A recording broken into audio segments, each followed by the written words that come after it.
नमस्कार दोस्तों। आज का डिक्टेशन प्रतिलेखन संख्या 21। रेडी रहिएगा, 5 सेकेंड बाद आपका डिक्टेशन शुरू हो जाएगा।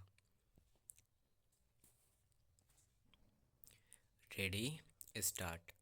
अध्यक्ष महोदय, मैं आपका आभारी हूँ कि आपने मुझे बोलने का अवसर दिया।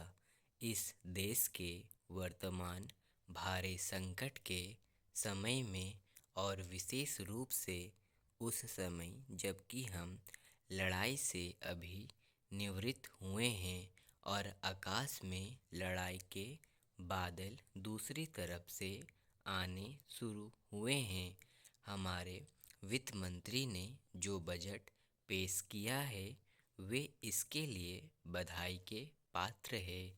यद्यपि भिन्न भिन्न पहलुओं को लेकर आलोचनाएं की गई है, लेकिन यदि उनकी कठिनाइयों को भी देखा होता कि राष्ट्र को किन किन संकटों का सामना करना पड़ रहा है, इस बात पर भी अगर मेरे से पहले बोलने वाले वक्ताओं ने विचार किया होता तो मेरा विश्वास है कि उनकी आलोचनाओं का आधार कुछ दूसरा होता।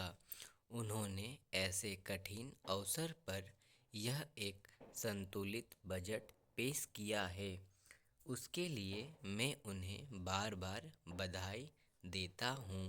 लेकिन साथ ही साथ मैं अपना यह कर्तव्य समझता हूँ कि कुछ ऐसे विचार भी उनके सामने प्रस्तुत करूँ जिससे उनकी कठिनाइयाँ कुछ हल हो जाए। उदाहरण के रूप में विगत 2 वर्षों में लेखा जोखा कमेटी में बैठने के समय मुझे ऐसा अनुभव हुआ है कि इस देश में 2-3 इस प्रकार की त्रुटियां मौजूद है जिनको दूर करने के लिए, जिनकी जांच करने के लिए यदि कोई एक कमेटी या आयोग बिठा दिया जाए तो राष्ट्र को, राष्ट्र की सरकार को, राष्ट्र के विकास कार्यों को और राष्ट्र की रक्षा व्यवस्था के लिए करोड़ों नहीं अरबों की व्यवस्था फौरन हो सकती है। केवल शासन को जागरूक होकर कुछ कदम उठाने की आवश्यकता है। अभी कुछ छिपे हुए धन का जिक्र किया गया। सरकार ने भी समय समय पर ऐसा आभास दिया है कि इस देश में लगभग 30,000 करोड़ रुपए का छिपा धन मौजूद है। स्वयं मैं समझ नहीं पाता हूँ कि जब सरकार ऐसा अनुभव करती है तो इसकी व्यवस्था करने में उसको दिक्कत क्या आ रही है। ऐसा मालूम होता है कि कहीं इच्छा शक्ति की कमी है।